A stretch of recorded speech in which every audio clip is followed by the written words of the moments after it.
Hello guys, Hindi साहित्य संगम के इस यूट्यूब चैनल पर आपका बहुत बहुत स्वागत है। कक्षा 10 के लिए तीसरी क्लास है। 2 क्लास में हम लोग पढ़ चुके हैं श्रम विभाजन और जाति प्रथा, जो कि निबंध है भीमराव अम्बेडकर की। और दूसरी क्लास में हम लोग पढ़े हैं 20 के दांत कहानी, जो कि नलिन बिलोचन शर्मा की है। आज की क्लास में हम लोग पढ़ने वाले हैं हजारी प्रसाद द्विवेदी की नाखून क्यों बढ़ते हैं। ठीक है, नाखून क्यों बढ़ते हैं, जो कि निबंध है। क्यों बढ़ते हैं, ये जो चैप्टर है नाखून क्यों बढ़ते हैं निबंध जो है, ये नेट के सिलेबस में भी दिया हुआ है। ठीक है, तो ये बहुत ही इम्पोर्टेंट है चैप्टर। चलिए इसको पढ़ते हैं। हजारी प्रसाद द्विवेदी को ललित निबंधकार भी कहा जाता है। ठीक है, ललित निबंधकार कहा जाता है इनको। और ये जो नाखून क्यों बढ़ते हैं निबंध है, ये ललित निबंध है। ठीक है, तो चलिए स्टार्ट करते हैं आज की क्लास को। यदि आप इस चैनल पर नए हैं तो चैनल को सब्सक्राइब कर लें और ज़्यादा से ज़्यादा शेयर करें। पढ़ते हैं हजारी प्रसाद द्विवेदी के बारे में। आचार्य हजारी प्रसाद द्विवेदी का जन्म सन 1907 ईस्वी में आरत दुबे छपरा बलिया उत्तर प्रदेश में हुआ। द्विवेदी जी का साहित्य कर्म भारतवर्ष के सांस्कृतिक इतिहास की रचनात्मक परिणति है। संस्कृत, प्राकृत, अपभ्रंश, बांग्ला आदि भाषाओं व उनके साहित्य के साथ इतिहास, संस्कृति, धर्म, दर्शन और आधुनिक ज्ञान विज्ञान की व्यापकता व गहनता में बैठकर उनका अगाध पांडित्य नवीन मानवतावादी सर्जना और आलोचना की क्षमता लेकर प्रकट हुआ है। वे ज्ञान को बोध और पांडित्य की सहृदयता में ढालकर एक ऐसा रचना संसार हमारे सामने उपस्थित करते हैं जो विचार की तेजस्विता, कथन के लालित्य और बंध की शास्त्रीयता का संगम है।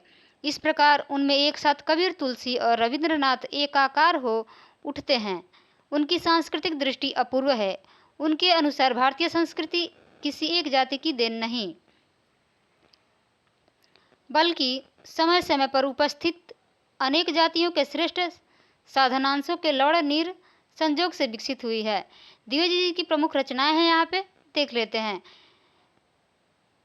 हजारी प्रसाद द्विवेदी जी की रचनाएं हैं अशोक के फूल, कल्पलता, विचार और वितर्क, कूटज, विचार प्रवाह, आलोक पर्व, प्राचीन भारत के कलात्मक विनोद। ये इतने जो दिए गए हैं ये निबंध संग्रह हैं।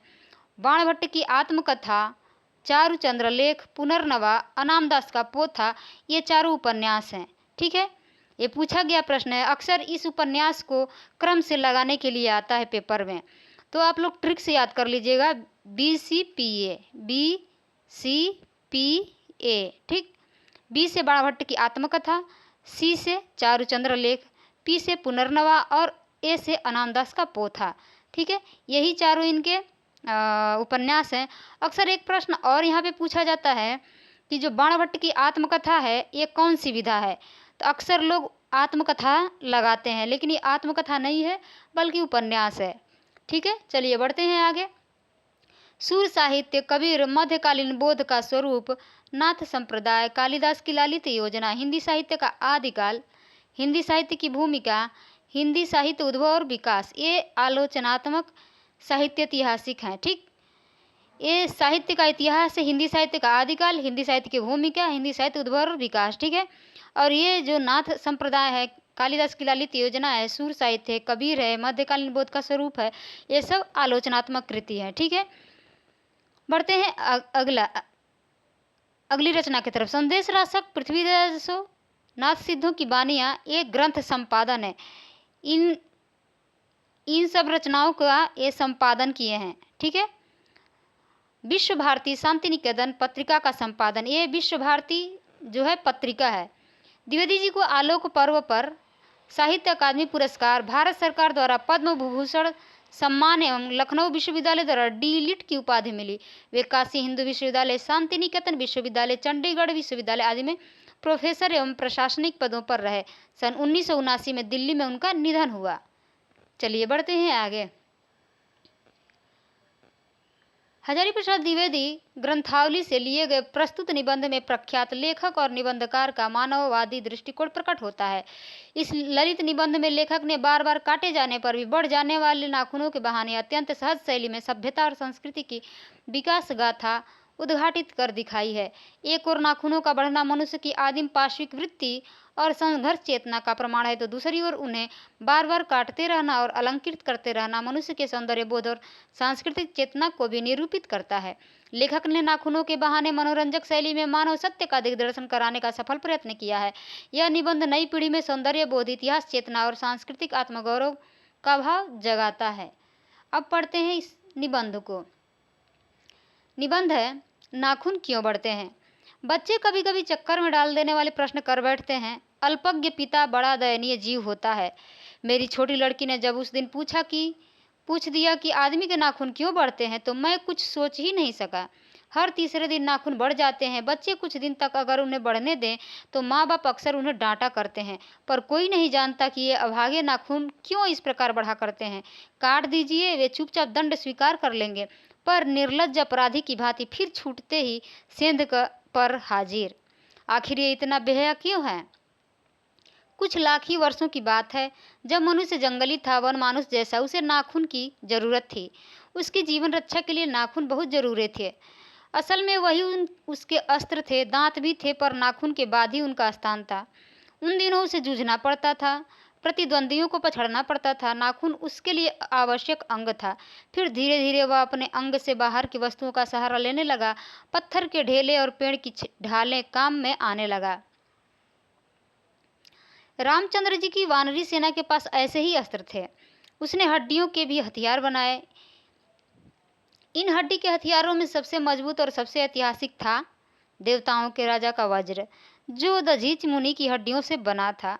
मनुष्य और आगे बढ़ा। उसने धातु के हथियार बनाए। जिनके पास लोहे के अस्त्र और शस्त्र थे, वे विजयी हुए। देवताओं के राजा तक को मनुष्यों के राजा से लिए इसलिए सहायता लेनी पड़ती थी कि मनुष्यों के पास लोहे के अस्त्र थे। असुरों के पास अनेक विद्याएं थी, पर लोहे के अस्त्र नहीं थे। शायद घोड़े भी नहीं थे। आर्यों के पास ये दोनों चीजें थीं। आर्य विजयी हुए। फिर इतिहास अपनी गति से बढ़ता गया। नाग हारे, सुपर्ण हारे, यक्ष हारे, गंधर्व हारे, असुर हारे, राक्षस हारे। लोहे के अस्त्रों ने बाजी मार ली। इतिहास आगे बढ़ा।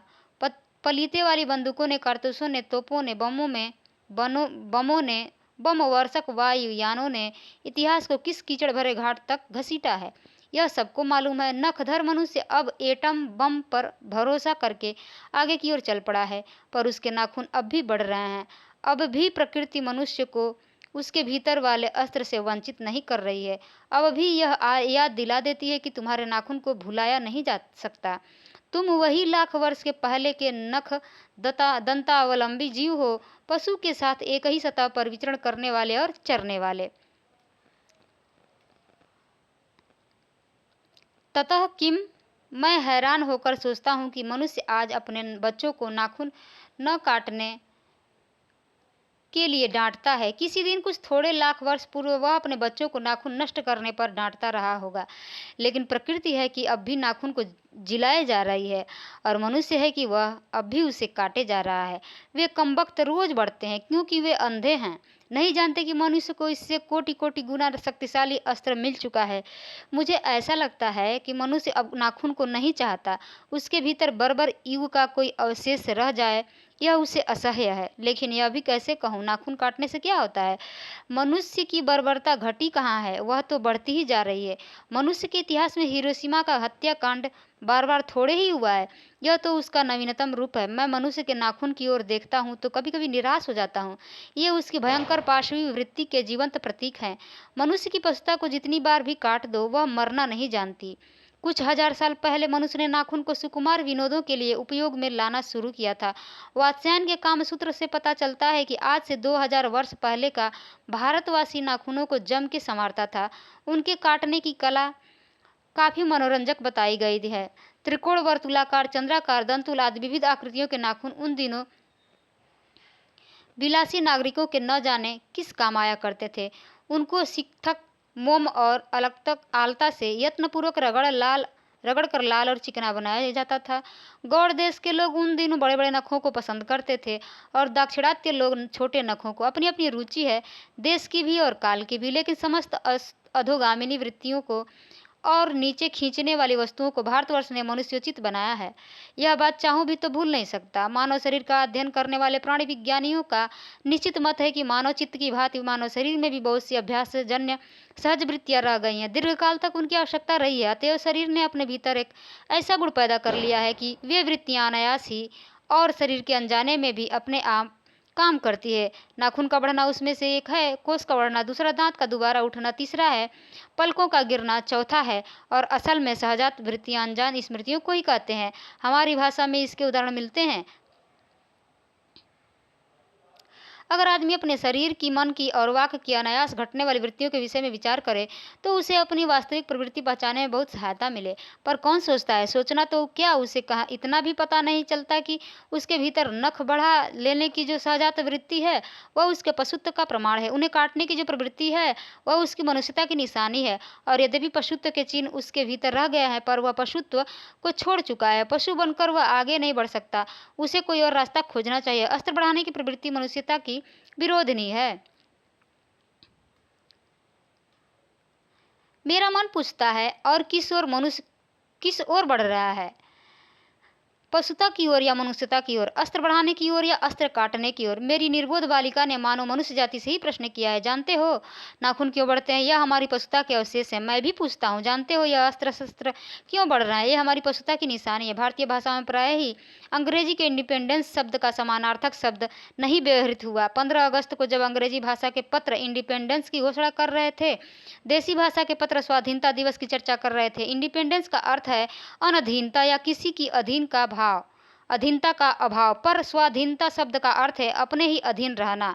ठीक, यहाँ दे रहा है कि इंडिपेंडेंस का अर्थ है अनधीनता या किसी भी अधीनता का अभाव, पर स्वाधीनता शब्द का अर्थ है अपने ही अधीन रहना। अंग्रेजी में कहना हो तो सेल्फ डिपेंडेंस कह सकते हैं।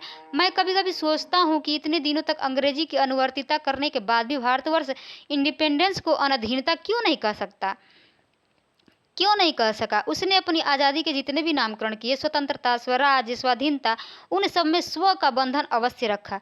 यह क्या संजोग की बात है? यह हमारी समूची परंपरा ही अनजाने में हमारी भाषा के द्वारा प्रकट होती रही है। मुझे प्राणी विज्ञानी की बात फिर याद आती है। सहजात वृत्ति अनजानी स्मृतियों का ही नाम है। स्वराज होने के बाद स्वभावतः ही हमारे नेता और विचारशील नागरिक सोचने लगे हैं कि इस देश को सच्चे अर्थ में सुखी कैसे बनाया जाए। हमारे देश के लोग पहली बार यह सब सोचने लगे हों, ऐसी बात नहीं है। हमारा इतिहास बहुत पुराना है। हमारे शास्त्रों में इस समस्या को नाना भाव और नाना पहलुओं से विचारा गया है। हम कोई नौसिखुए नहीं हैं जो रातों रात अनजान जंगल में पहुंचाकर आरक्षित छोड़ दिए गए हैं। हमारी परंपरा महिमामयी, उत्तराधिकारी विपुल और संस्कार उज्ज्वल है। हमारे अनजाने में भी एक खास बातें एक खास दिशा में सोचने की प्रेरणा देती है। यह जरूर है कि परिस्थितियां बदल गई हैं, उपकरण नए हो गए हैं और उलझनों की मात्रा भी बहुत बढ़ गई है, पर मूल समस्याएं बहुत अधिक नहीं बदली हैं। भारतीय चित्त जो आज भी अनधीनता के रूप में न सोचकर स्वाधीनता के रूप में सोचता है, वह हमारे दीर्घकालीन संस्कारों का फल है। वह स्व के बंधन को आसानी से छोड़ नहीं सकता। अपने आप पर अपने आप के द्वारा लगाया हुआ बंधन हमारी संस्कृति की बड़ी भारी विशेषता है। मैं ऐसा तो नहीं मानता कि जो कुछ हमारा पुराना है, जो कुछ हमारा विशेष है, उससे हम चिपटे ही रहें। पुराने का मोह सब समय वांछनीय ही नहीं होता। मेरे बच्चे को गोद में दबाए रहने वाली बंदरिया मनुष्य का आदर्श नहीं बन सकती, परंतु मैं ऐसा भी नहीं सोच सकता कि हम नई अनुसंधिता के नशे में चूर होकर अपना सर्वस्व खो दें। कालिदास ने कहा था कि सब पुराने अच्छे नहीं होते, सब नए खराब ही नहीं होते। भले लोग दोनों की जांच कर लेते हैं। जो हितकर होता है उसे ग्रहण करते हैं और मूढ़ लोग दूसरे के इशारे पर भटकते रहते हैं। ठीक है, सो हमें परीक्षा करके हितकर बात सोच लेनी होगी, और अगर हमारे पूर्व संचित भंडार में वह हितकर वस्तु निकल आए तो इससे बढ़कर और क्या हो सकता है। जातियां इस देश में अनेक आई हैं, लड़ती झगड़ती भी रही हैं, फिर प्रेम पूर्वक बस भी गई हैं। सभ्यता की नाना सीढ़ियों पर खड़ी और नाना की ओर मुंह करके चलने वाली इन जातियों के लिए एक सामान्य धर्म खोज निकालना कोई सहज बात नहीं थी। भारतवर्ष के ऋषियों ने अनेक प्रकार से इस समस्या को सुलझाने की कोशिश की थी, पर एक बात उन्होंने लक्ष्य की थी, समस्त वर्णों और समस्त जातियों का एक सामान्य आदर्श भी है, वह है अपने ही बंधनों से अपने को बांधना। मनुष्य पशु से किस बात से भिन्न है? आहार, निद्रा आदि पशु सुलभ स्वभाव उसके ठीक वैसे ही हैं जैसे अन्य प्राणियों के, लेकिन वह फिर भी मनुष्य से भिन्न है। उसमें संयम है, दूसरे के सुख दुख के प्रति संवेदना है, श्रद्धा है, तप है, त्याग है। वह मनुष्य के स्वयं के उद्भावित बंधन है। इसीलिए मनुष्य झगड़े झंटे को अपना आदर्श नहीं मानता। ठीक, गुस्से में आकर चढ़ दौड़ने वाले अविवेकी को बुरा समझता है और वचन, मन और शरीर से किए गए असत्य आचरण को गलत आचरण मानता है। वह किसी भी जाति या वर्ण या समुदाय का धर्म नहीं है, यह मनुष्य मात्र का धर्म है। महाभारत में इसीलिए निर्वैर भाव, सत्य और अक्रोध को सब वर्णों का सामान्य धर्म कहा गया है।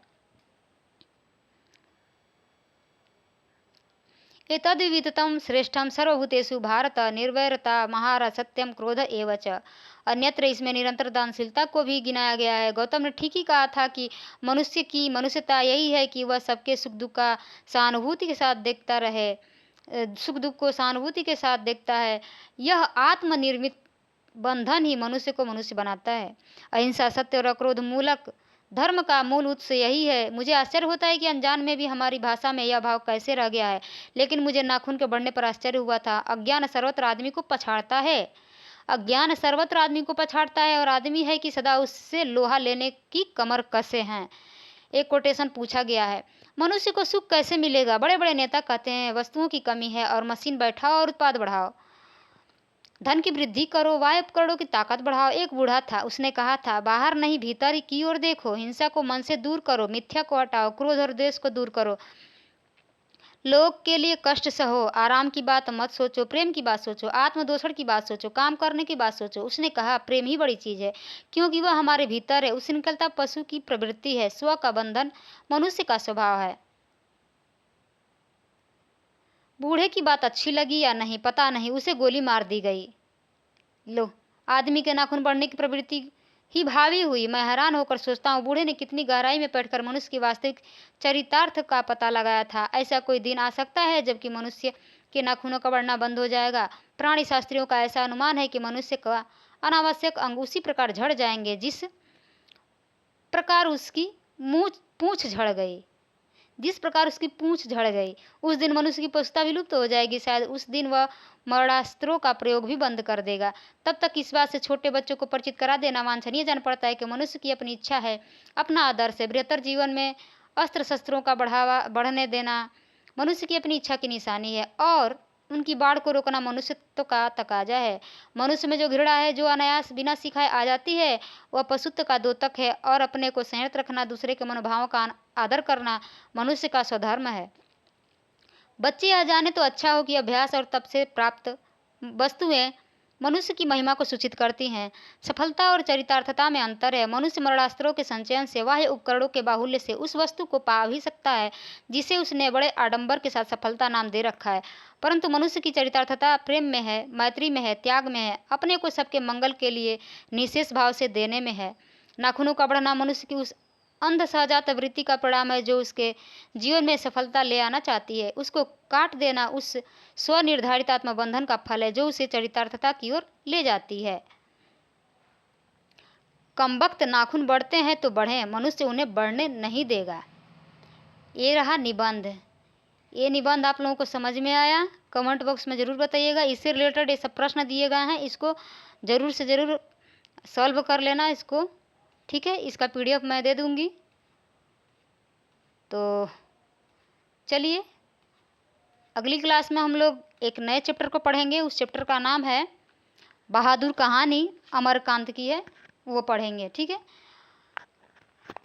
चलिए मिलते हैं अगले क्लास में, तब तक के लिए धन्यवाद।